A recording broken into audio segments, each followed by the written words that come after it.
Ako nga pala si Shell, isang titang ina at isang dakilang asawa. At kung tatanungin niyo ako kung para saan ako bumabangon, kundi para sa kanila. Hindi lang para sa aking asawa, kundi para sa aking mga pamangkin. Wala man akong sariling anak na matatawag kong akin, ay okay na rin yan at mayroon akong mga pamangkin. And for today's video, sinamahan ko ang aking mga pamangkin dahil meron po nag-sponsor para po sa kanilang mga tsinelas. So salamat po dun sa nagbigay. Thank you si Lord na po yung bahalang magbalik sa inyo. Dahil naawa po siya dyan sa tatlong yan na naglalaro sa labas. Ang kanila pong mga gamit na tsinelas ay yung malalaki at yung mga sira na.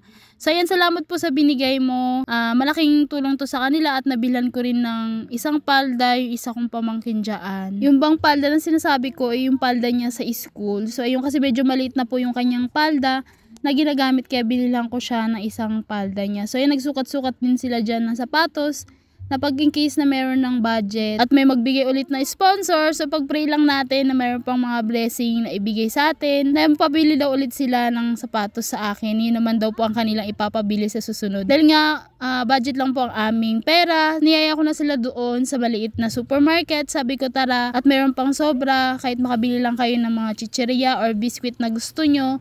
Kaya yan, nilaya ko sila dun sa loob. Nag-ikot-ikot lang kami sa loob. At ayan po yung isa ko pang kasama na pamangkin, natatakot daw siya dyan sa paikot na yan. So nagdahan-dahan kami pumasok kasi nga takot siya. So yun, nakala na isa kong pamangkin marami kami bibilhin, gusto pang mag-push cart. So pili-pili lang muna kami for today's video.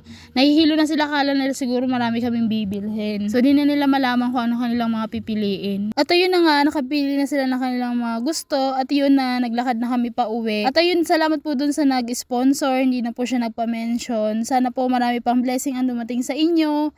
At may marami ka pa rin matulungan. Hindi lang po sa aking mga pamangkin. So yun lang, salamat. Follow for more. Bye-bye!